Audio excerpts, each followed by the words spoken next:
그래서 지금부터 우리는 강달러를 방어할 수 있는 방법, 미국 증시의 추락을 회피하는 전략, 그리고 국내 증시에서 수익을 낼 수 있는 기회에 초점을 맞춰야 할 상황입니다. 네, 여러분. 미국의 패권주의와 경제 전쟁이 시작된 것 같습니다. 트럼프 대통령이 당선되고 취임하면서 미국의 패권을 위한 경제 전쟁이 시작됩니다. 이 영상은 트럼프 대통령의 전략, 그리고 국제경제비상권한법을 앞세워 미국의 경제 전쟁이 시작되는 이야기를 시작해보려고 합니다. 먼저 보편관세라는 것이 있습니다. 보편관세라는 건 핵심 산업에 필요한 원부자재 수입에 대략 20%의 관세를 부과하는 겁니다. 이 IEEPA라는 법은 국가 비상상태를 선포해야만 발동할 수 있습니다. 다음 품목들은 아시아에서 싱가포르와 베트남이 가장 많이 수출하고 있는 품목인데 관세가 부과되면 아시아 국가 중 이 두 국가가 가장 큰 타격을 입게 될 것으로 예상됩니다. 앞서 말씀드린 핵심 산업에 관세를 부과할 품목으로 예상되는 영역들은 철강, 철, 알루미늄, 구리, 배터리, 히토류, 태양광 패널, 그리고 주요 의료 제품 중에 주사기와 바늘 같은 제품들이 있습니다. 아마 이 품목들을 수출하는 국가에 상당히 큰 타격이 있을 걸로 예상됩니다. 트럼프 대통령의 업무량을 보면 70세 고령이라고 믿을 수 없을 정도로 상당히 열정적입니다. 지금 그린란드의 영유권 발언, 캐나다 총리가 사임하고 멕시코만을 아메리카만으로 바꾸겠다는 발표와 함께 전 세계의 질서를 재정립하는 작업에 돌입하기 시작하는 것 같습니다. 그린란드를 서포트하고 있는 덴마크 외무장관은 그린란드의 독립은 가능하지만 미국에 편입되는 것은 불가능하다고 주장했고, 프랑스 외무장관은 EU는 유럽이죠. 외부 어떤 국가에 대해서도 영토 침해를 용납하지 않겠다고 발표했습니다. 그리고 독일도 무력에 의한 국경 변경은 불가능하다는 우려를 표명했습니다. 트럼프 대통령의 관세 위협 때문에 위안화, 유로와 캔디는 캐나다 달러를 말합니다. 멕시코 페소, 그리고 다른 통화들의 가치가 급락하고 있습니다. 이제 철강, 의료, 에너지 사업을 넘어서 자동차와 산업재까지 민감한 추세를 보이면서 주가가 출렁이기 시작합니다. 21세기의 경제 전쟁은 기술, 무역, 금융, 데이터를 무기로 삼는 새로운 형태의 전쟁입니다. 경제 전쟁이란 경제적 이해관계를 둘러싼 갈등과 경쟁을 의미하는데 주로 무역을 제재하거나 관세를 부과하거나 금융 제재를 하고 기술 봉쇄와 같은 형태로 진행됩니다.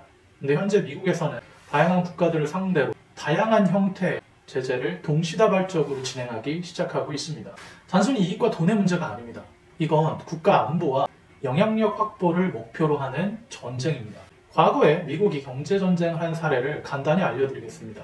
오펜하이머가 핵폭탄을 만들던 시절 미국과 소련은 경제적 대립에서 서로 우위를 점하려고 치열하게 싸웠습니다.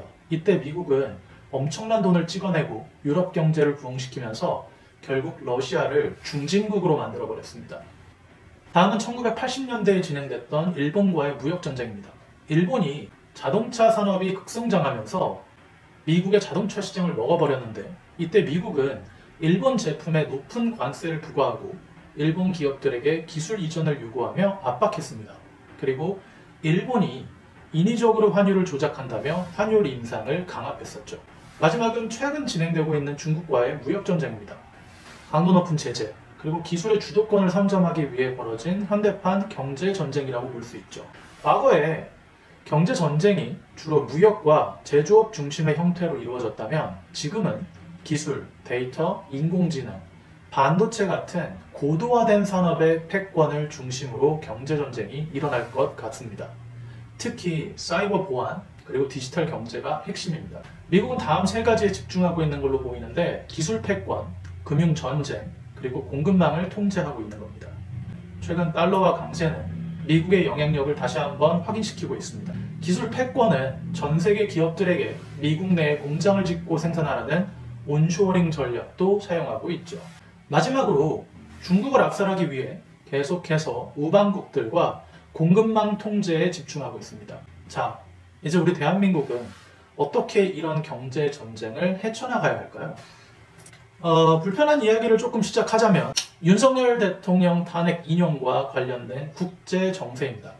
당분간 정치적 불안이 이어지겠지만 신속한 시장 안정 조치와 경제 정책을 발표하면서 불확실성이 소폭 감소하고 있습니다.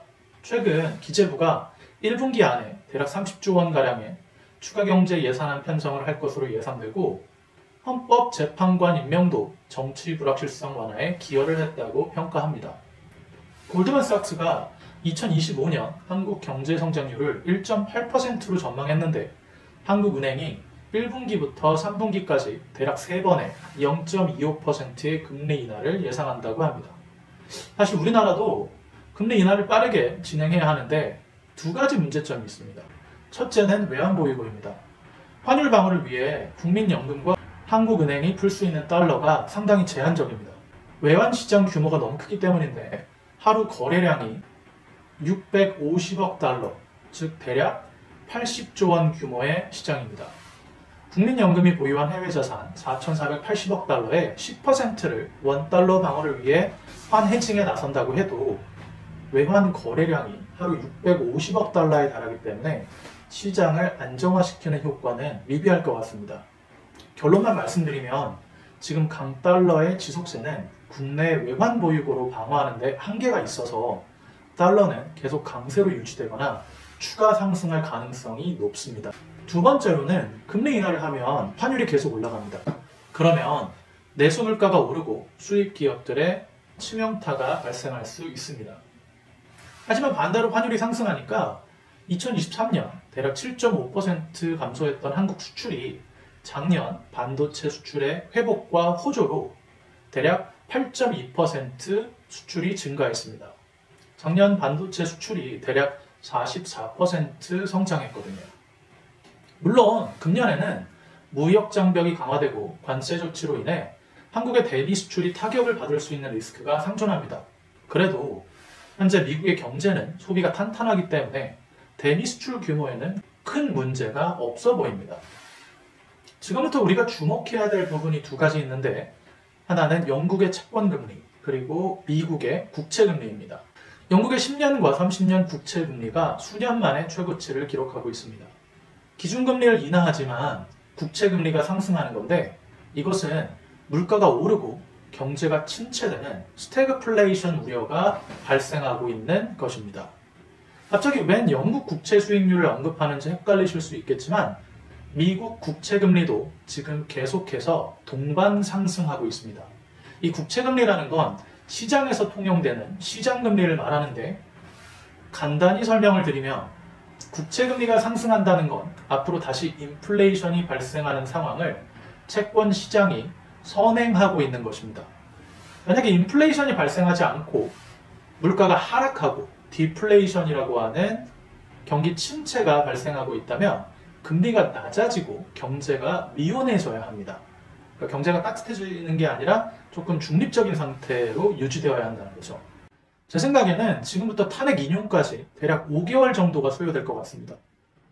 민주당 여당 대표가 아마도 법원 판결 전에 조기 대선을 추진할 가능성이 높아서 정치적 불확실성이 더 강해질 것 같고요. 그래서 지금부터 우리는 강달러를 방어할 수 있는 방법, 미국 증시의 추락을 회피하는 전략, 그리고 국내 증시에서 수익을 낼 수 있는 기회에 초점을 맞춰야 할 상황입니다.